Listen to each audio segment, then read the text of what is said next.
Imagine someone breaks into your home, takes your family's most treasured heirloom, and locks it away. Now imagine 175 years pass, and they still refuse to give it back. This is not a hypothetical scenario. That heirloom is the Kohinoor, and the vault keeping it from its rightful home is the Tower of London.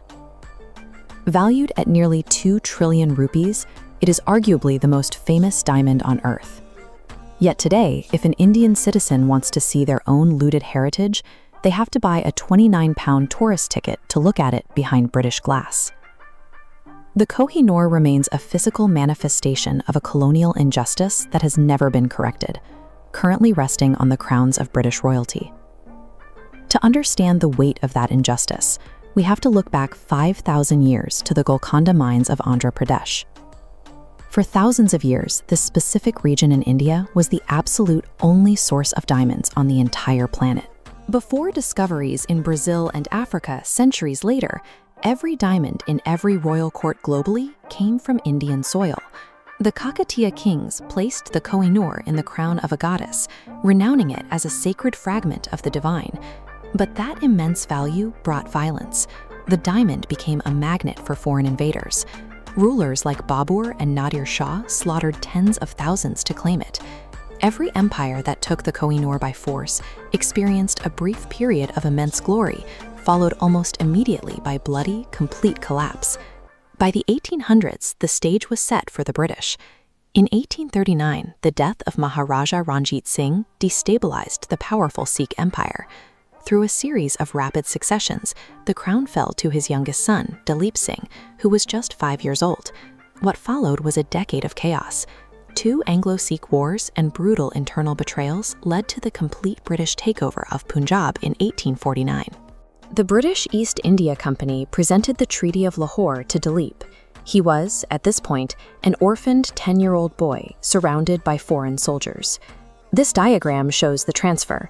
The text explicitly mandates the surrender of the Kohinoor to the Queen of England. Today, a 10-year-old signature is legally void. In 1849, the British classified it as a binding, voluntary gift. Dalip Singh was stripped of his kingdom, separated from his mother, and exiled to England. He was paraded through Victorian high society as a trophy of conquest. Decades later, after desperately failing to return to India, he died alone in a Paris hotel. The treaty records the extraction of India's most famous jewel from an isolated 10-year-old, state-sponsored coercion parading as a legal transfer.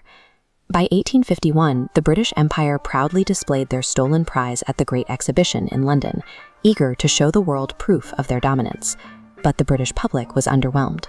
The diamond was cut in the traditional Mughal style, deep and mysterious, designed for candlelight. Victorians complained it lacked sparkle. To satisfy Victorian aesthetic preferences, the British government commissioned a master jeweler to completely recut the ancient stone. This chart shows exactly what that decision cost. The original Kohinoor weighed 191.5 carats. The recut reduced it to 105 carats.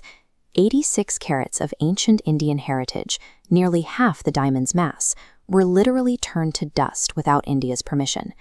The British jeweler erased centuries of Indian artistry simply because the Mughal style didn't sparkle for a London crowd. By physically grinding away the original craftsmanship to suit the conqueror's gaze, the British completed the symbolic destruction of the culture they had just occupied. Fast forward to today, the Indian government has repeatedly requested the return of the Kohinoor. The United Kingdom has consistently refused, relying on 3 specific defenses. Their first argument is the legality of the Lahore Treaty. As we've established, extracting a signature from an orphan child at gunpoint negates any claim of consent. Their second defense is the floodgates argument.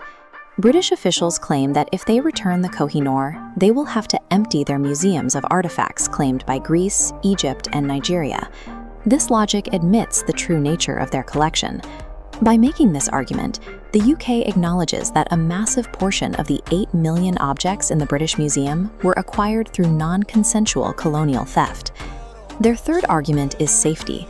They suggest the diamond is safer in London.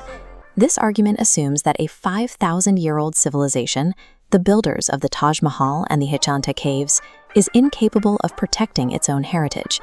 These arguments carry no legal weight. They are simply the lingering arrogance of an empire that refuses to admit it is gone. India is not the only nation demanding the diamond. Pakistan, Afghanistan, and Iran all claim ownership. The British government points to these overlapping claims to do nothing. It is the exact same divide and rule strategy actively deployed today. There is a deep irony in the legend of the Kohinoor's curse. The British Empire once controlled a quarter of the Earth's landmass. Today, it is a shrinking island nation with a fractured economy, clutching tightly to the stolen wealth of its past. While the Kohinoor holds the world's attention, it is one of 22,000 Indian artifacts currently held in British institutions. We may not see the Kohinoor return tomorrow, but as long as the demand is kept alive, the true story of how India was looted remains in the light. The theft happened in the dark, but the demand for justice happens in front of the whole world.